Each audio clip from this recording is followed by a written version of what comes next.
নারী ক্রীড়াবিদদের জন্য নারী ম্যানেজার, ফিজিও নিশ্চিত করা সহ বেতন বৈষম্য কমানো এবং আরও নানা ইস্যুতে ঐক্যমতের ভিত্তিতে শেষ হয়েছে ক্রীড়াঙ্গনের অংশীজন সম্মিলন। ইউএসএআইডির আয়োজনে গতিতেই সুস্বাস্থ্য প্রচারণার অংশ হিসেবে নারী ক্রীড়াবিদদের সুযোগ সুবিধা এবং সমাধানের পথ খুঁজতে অংশীজন সম্মিলন আয়োজন করে বাংলাদেশ স্পোর্টস প্রেস অ্যাসোসিয়েশন বিএসপিএ।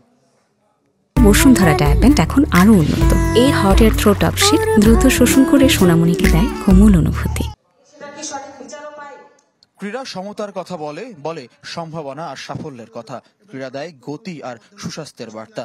সেই ধারণা থেকেই ইউএসএআইডি, বিএসপিএ আর খেলবে বাংলাদেশের ক্রীড়াঙ্গনের অংশীজন সম্মিলনের প্রতিপাদ্য গতিতেই সুস্বাস্থ্য। শনিবার জাতীয় ক্রীড়া পরিষদ মিলনায়তন রূপ নেয় নারী ক্রীড়াবিদ, কোচ, সংগঠকদের মিলন মেলায়। উঠে আসে সমস্যা, সমাধান আর সম্ভাবনার কথা।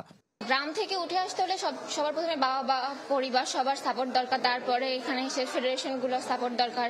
পরিবেশ এমন থাকবে, ফ্যাসিলিটি এমন থাকবে, এমন একটা কমফোর্ট জোন থাকবে যেখানে আমরা বাসায় যাব না। হোস্টেল সিকিউরিটি আপনি দিতে পারছেন না, খাবারের সিকিউরিটি দিতে পারছেন না, আপনি সিকিউরিটি দিতে পারছেন না, কোনো কিছুই তো দিতে পারছেন না। তাহলে বাংলাদেশের স্পোর্টসটা থাকা কি খুব জরুরি? অংশীজন সম্মিলন ঘোষণায় গুরুত্ব পায় খেলাধুলায় নারীদের অংশগ্রহণ বৃদ্ধি, বিভিন্ন ফেডারেশন সংস্থায় নারীদের প্রতিনিধিত্ব নিশ্চিতকরণ, বেতন বৈষম্য কমিয়ে আনা। সর্বোপরি নারীবান্ধব ক্রীড়াঙ্গনের প্রত্যাশা সবার। শুধু ঘোষণায় সীমাবদ্ধ না থেকে পদক্ষেপগুলো পর্যবেক্ষণের পরামর্শ ক্রীড়াবিদ, কোচদের।